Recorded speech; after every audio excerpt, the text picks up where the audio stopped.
Desde la alta balaustrada del palacio del gran Han mira crecer el imperio.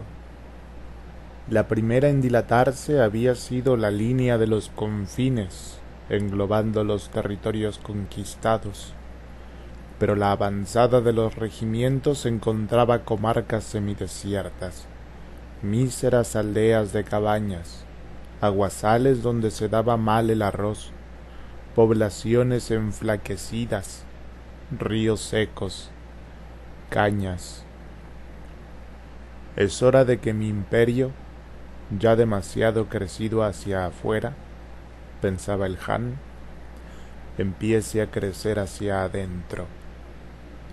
Y soñaba con bosques de granadas maduras y cortezas resquebrajadas, cebúes cocinándose al asador y resumantes de grasa, vetas metalíferas que brotan en desmoronamientos de pepitas centelleantes.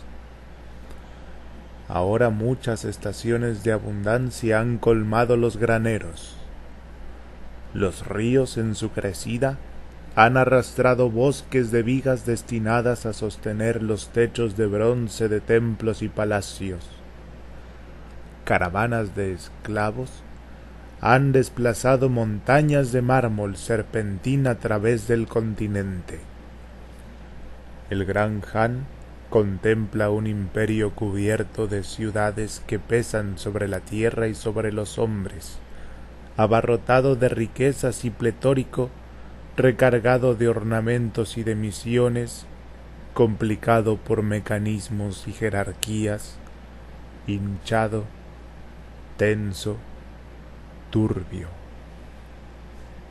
Su propio peso es el que está aplastando al imperio, piensa Kublai, y en sus sueños aparecen ciudades ligeras como cometas, ciudades caladas como encajes, ciudades transparentes como mosquiteros, ciudades nervadura de hoja, ciudades línea de la mano, ciudades filigrana para ver a través de su opaco y ficticio espesor. Te contaré lo que soñé anoche, dice a Marco. En medio de una tierra chata y amarilla, sembrada de meteoritos y de rocas erráticas, veía elevarse a lo lejos las agujas de una ciudad de pináculos afilados, hechos de modo que la luna en su viaje pudiera posarse ya en uno ya en otro, o mecerse colgada de los cables de las grúas. Y Polo, la ciudad que has soñado es Lalash. Esas invitaciones a hacer alto en el cielo nocturno las dispusieron sus habitantes para que la luna conceda a todas las cosas de la ciudad el don de crecer y volver a crecer sin fin. Hay algo que no sabes, añadió el Han. Agradecida, la luna ha otorgado a la ciudad de Lalash un privilegio más raro: crecer en ligereza. Las ciudades sutiles 5. Si queréis creerme, bien. Ahora diré cómo es Octavia, ciudad telaraña. Hay un precipicio entre dos montañas abruptas.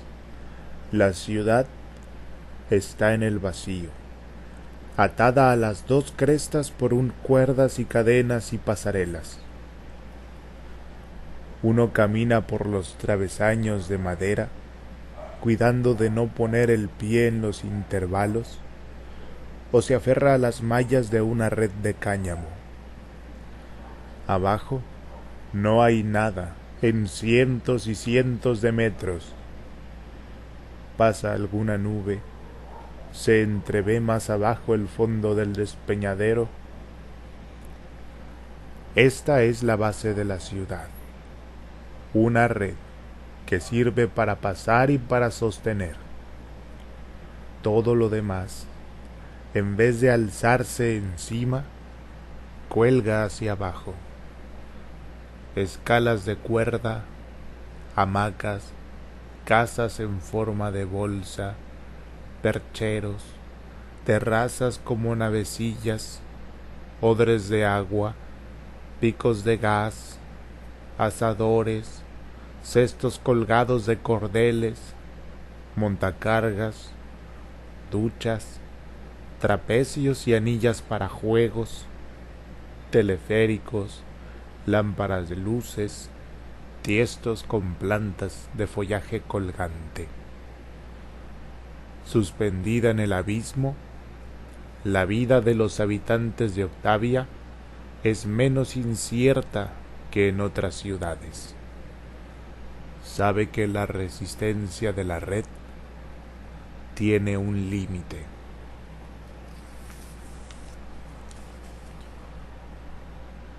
Las ciudades y los trueques. 4. En Ercilia, para establecer las relaciones que rigen la vida de la ciudad, los habitantes tienden hilos entre los ángulos de las casas, blancos o negros o grises o blanquinegros, según indiquen las relaciones de parentesco, intercambio, autoridad, representación. Cuando los hilos son tantos que ya no se puede pasar entre medio, los habitantes se marchan, las casas se desmontan, quedan solo los hilos y los soportes de los hilos. Desde la cuesta de un monte, acampados con sus trastos, los prófugos de Ercilia miran la maraña de los hilos tendidos y los palos que se levantan en la llanura. Y aquello es todavía la ciudad de Ercilia, y ellos no son nada. Vuelven a edificar Ercilia en otra parte. Tejen con los hilos una figura similar que quisieran más complicada y al mismo tiempo más regular que la otra. Después la abandonan y se trasladan aún más lejos con sus casas. Viajando así por el territorio de Ercilia, encuentras las ruinas de las ciudades abandonadas, sin los muros que no duran, sin los huesos de los muertos que el viento hace rodar, telarañas de relaciones intrincadas que buscan una forma. Las ciudades y los ojos. 3.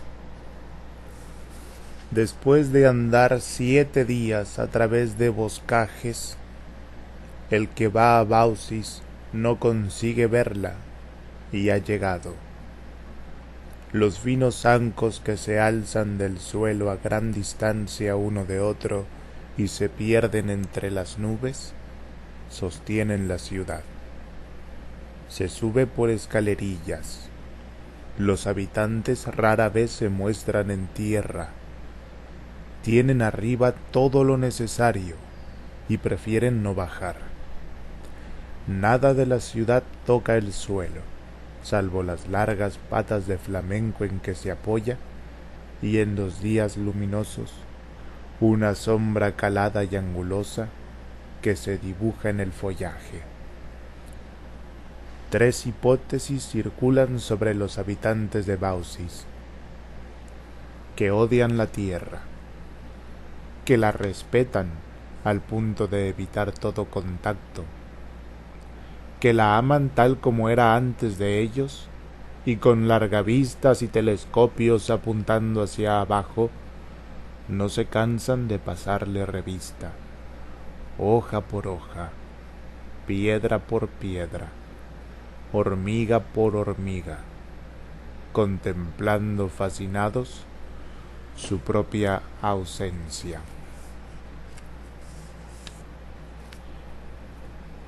Las ciudades y el nombre. 2. Dioses de 2 especies protegen la ciudad de Leandra. Unos y otros son tan pequeños que no se ven y tan numerosos que no se pueden contar. Unos están en las puertas de las casas, en el interior, cerca del perchero y del paragüero. En las mudanzas siguen a las familias y se instalan en los nuevos alojamientos a la entrega de las llaves. Los otros están en la cocina. Se esconden, de preferencia, debajo de las cacerolas, o en la campana de la chimenea, o en el sucucho de las escobas. Forman parte de la casa, y cuando la familia que la habitaba se marcha, ellos se quedan con los nuevos inquilinos. Tal vez ya estaban allí cuando la casa aún no existía, entre las malas hierbas del solar, escondidos en una lata oxidada. Si se echa abajo la casa y en su lugar se construye otra como un palomar para 50 familias, se los encuentra multiplicados en las cocinas de otros tantos departamentos. Para distinguirlos, llamaremos a los unos penates y a los otros lares. No es que en una casa los lares estén siempre con los lares y los penates con los penates. Se frecuentan, pasean juntos por las cornisas de estuco, por las tuberías del agua caliente, comentan las cosas de la familia. Es fácil que se peleen, pero pueden también llevarse bien durante años. Viéndolos a todos en fila, no se distinguen el uno del otro. Los lares han visto pasar entre sus muros a penates de las más diversas procedencias y costumbres. A los penates les toca acomodarse codo con los lares de ilustres palacios en decadencia, llenos de inquietud, o con lares de barracas de chapa, quisquillosos y desconfiados. La verdadera esencia de Leandra es tema de discusiones interminables. Los penates creen que son ellos el alma de la ciudad, aunque hayan llegado el año anterior, y que cuando emigran se llevan consigo a Leandra. Los lares consideran a los penates huéspedes provisionales, inoportunos, invasores. La verdadera Leandra es la de ellos, la que da forma a todo lo que contiene. La Leandra que estaba allí antes de que llegaran todos esos intrusos y que se quedará cuando todos se hayan ido. Tienen en común esto, que sobre cuanto sucede en la familia y en la ciudad, siempre han de criticar algo. Los penates sacando a relucir a los viejos, los bisabuelos, las tías segundas, la familia de otros tiempos. Los lares, el ambiente tal como era antes de que lo arruinaran. Pero no es que vivan solo de recuerdos. Urden proyectos sobre la carrera que harán los niños cuando sean grandes, los penates, sobre lo que podría llegar a ser aquella casa o aquella zona, los lares, si estuviese en buenas manos. Prestando atención especialmente de noche, en las casas de Leandra, se lo siente parlotear y parlotear, hacerse reproches, echarse púas, soltar risitas irónicas. Las ciudades y los muertos. 1. En Melania, cada vez que uno llega a la plaza, se encuentra en mitad de un diálogo. El soldado fanfarrón y el parásito, al salir por una puerta, se encuentran con el joven pródigo y la meretriz. o bien el padre avaro, desde el umbral, dirige sus últimas recomendaciones a la hija enamorada, y es interrumpido por el criado tonto que va a llevar un billete a la Celestina. Uno vuelve a Melania años más tarde y encuentra el mismo diálogo que continúa. Entretanto, han muerto el parásito, la Celestina, el padre avaro, pero el soldado fanfarrón, la hija enamorada, el criado tonto, han ocupado sus puestos y han sido sustituidos a su vez por el hipócrita, la confidente, el astrólogo. La población de Melania se renueva. Los interlocutores van muriendo uno por uno, y entre tanto nacen los que se ubicarán a su vez en el diálogo, este en un papel, aquel en el otro. Cuando alguien cambia de papel o abandona la plaza para siempre o entra por primera vez, se producen cambios en cadena, hasta que todos los papeles se distribuyen de nuevo. Pero entre tanto, la criadita desenfadada sigue respondiendo al viejo colérico. El usurero no deja de perseguir al joven desheredado, la nodriza de consolar a la hijastra, aunque ninguno de ellos conserve los ojos y la voz que tenía en la escena precedente.